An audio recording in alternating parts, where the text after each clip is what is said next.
बिहार की बात, बड़ी जानकारी। भागलपुर का इस्माइलपुर बांध टूटा, कई रिहायशी इलाकों में पानी भर चुका है।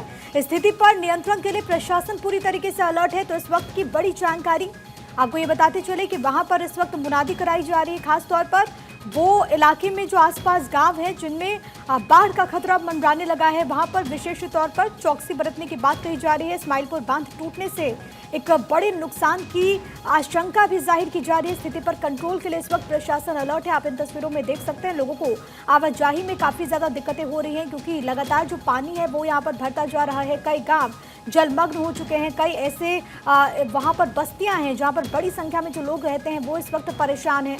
इन तस्वीरों में आप देखेंगे भागलपुर से बड़ी जानकारी, साथ ही साथ तस्वीरें। इस्माइलपुर बांध टूट चुका है और इसी को लेकर के जल मंत्री की तरफ से क्या कुछ कहा गया, आपको सुनवाते हैं।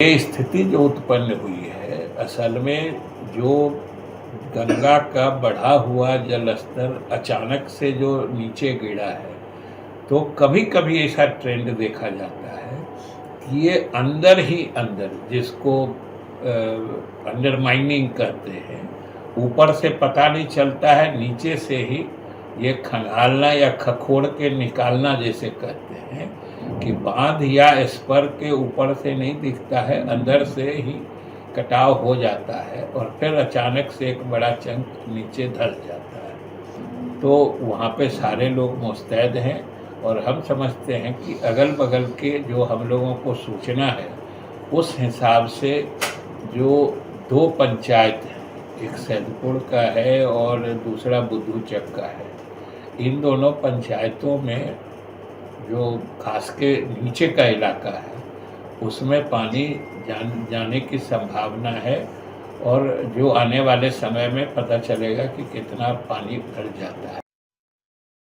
मंत्री को भी आप सुन रहे थे जिन्होंने जानकारी दी कि वहां पर इस वक्त सिचुएशन क्या कुछ है, लेकिन सबसे बड़ी बात है कि इस्माइलपुर बांध टूट चुका है और ऐसे में कई गांव जो आसपास के हैं वो पूरी तरीके से इससे प्रभावित नजर आ रहे। प्रशासन पूरी तरीके से चौकस है। सर्वेश, फिलहाल स्थिति वहां पर क्या कुछ है और जाहिर है कि अगर बांध टूटा है तो आसपास के जो गाँव है उसमें भी अब बाढ़ का खतरा मंडराने लगा होगा। देखिए, बिल्कुल प्रिया, अफरा तफरी का माहौल है और लोग डरे हुए हैं, सहमे हुए हैं। भय से लोगों को नींद नहीं आ रही है, रात को कैसे क्या करेंगे और समझ पे नहीं आ रहा है लोगों को, क्योंकि सीधे तौर पे देखा जाए तो तटबंध टूट गया है। 6 से 9 के बीच में जो स्पर लगाए गए थे, कटाव रोधी स्पर होते हैं जो कटाव को रोकते हैं, लेकिन उन स्परों को भी बहा ले गई है गंगा अपने साथ। और इस तरीके से देखा जाए तो 6 से 9 के बीच में जो संख्या 6 और 9 की जो संख्या है पर की, वहां पे ये जो है टूटने का की जगह वो है बताई जा रही है और वहां से तटबंध टूटा है जिसकी वजह से निचले इलाकों में पानी भर गया है और अब कल तक पानी और ज्यादा तादाद में नए इलाकों को भी अपनी जद में ले लेगा।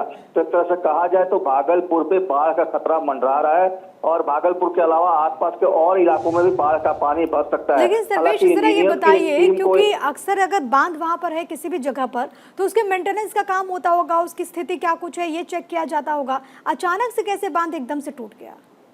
देखिए, पानी जिस तरीके से लगातार बारिश हो रही है और जिस तरीके से नदियों का जलस्तर लगातार बढ़ता जा रहा है, वैसी परिस्थिति में ये स्पर जो है इनको 15 करोड़ की लागत से अभी हाल ही में इनकी मरम्मती भी की गई थी, लेकिन उसके बावजूद जिस तरीके से बहाव है, गंगा का बहाव जब तेज होता है तो निश्चित तौर पे जहां भी उसको कहीं पे कहीं इस तरह की कोई कमी मिलती है स्पर में, अगर उसकी मजबूती ना हो, क्योंकि नदियों का जब पानी आता है तो अपने साथ मिट्टी बहा कर लाता है और उन मिट्टियों में ही स्पर लगाए जाते हैं। तो इस तरीके से अगर कहा जाए तो वो ठोस नहीं हो पाता और जिसकी वजह से पुल भी गिरने की जो समस्या आ रही है वो भी एक लगातार आपको देखने को मिल रहा है। बिहार में लगातार पुल गिर रहे हैं, तो माना यही जा रहा है कि जो पुल बनाया जा रहा है उसके पीछे कहीं ना कहीं कारण यही कि नदी जो अपने साथ मिट्टी बहा कर ला रही है, उसी मिट्टी के ऊपर पुल बनाए जा रहे हैं। स्पर जो लगाया जा रहा है उसी मिट्टी के ऊपर स्पर लगाए जा रहे हैं, तटबंध भी वैसे ही बनाया जा रहा है, जिसकी वजह से लगातार इस तरह के मामले सामने आ रहे हैं और यही है फिलहाल जांच का विषय है। ये जांच होगी तो स्पष्ट हो पाएगा कि आखिर मूल वजह क्या है, लेकिन जहां तक स्थिति है उसमें कहा यही जा रहा है कल कुछ और इलाकों में पानी भर सकता है और भागलपुर के लिए भयावह स्थिति है। बहुत शुक्रिया आपका तमाम बातचीत और जानकारी हम तक पहुंचाने के लिए सर्वेश।